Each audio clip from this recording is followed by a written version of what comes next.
Negroni is a great option for a cocktail before a really big meal. It comes from the Latin word which means to open, so it's really something to stimulate the appetite.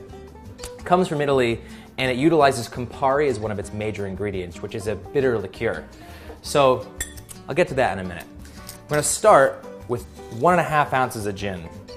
I like to use a little more gin than some recipes. Sometimes you see 1 ounce of gin.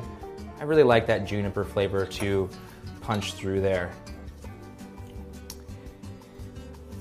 Now we're going to use sweet vermouth, a whole ounce of sweet vermouth.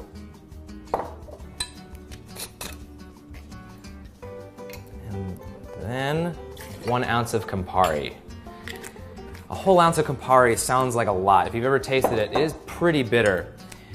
But somehow the gin, vermouth, and Campari just create something that it's so much greater than the sum of its parts. Every time I make one, I feel like it shouldn't work as well as it does, but it is a really extraordinary drink. And bitterness in cocktails is something that's really, really great. In food, it's often thought of as a negative thing. You don't want something to be too bitter. But in drinks, it's very applicable and much more pleasant. So if you're nervous about something being bitter because you've had a bad experience with, say, like bitter chocolate or something, try a Negroni and I think you'll be surprised. So we're going to add some ice. We're going to stir this because it's all alcoholic ingredients. No need to shake anything. And I'm going to serve this on the rocks. I think that extra dilution really helps bring out some of those more complex flavors from the Campari and the vermouth. Lots of spice, herbs, botanicals. You know, they used to sort of think of alcohol as having medicinal properties, especially in Italy.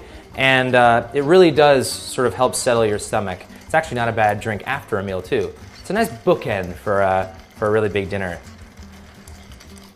Another great thing about this drink is that unlike a Manhattan or a martini, it's not as strong because the Campari and the sweet vermouth are lower in alcohol. So it's still stiff, but doesn't quite pack the same wallop that a martini does.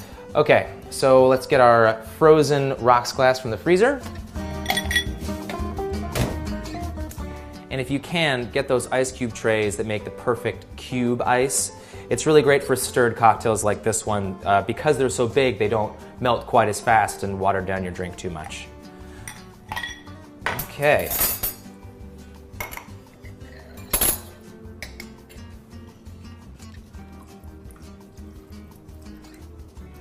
So beautiful. And for a finishing touch, we're going to garnish this with a twist of orange, just to further bring out those beautiful aromatic notes. So just squeeze the oils over the top, again with the white part of the orange peel facing you, and then squeezing the oils over the top.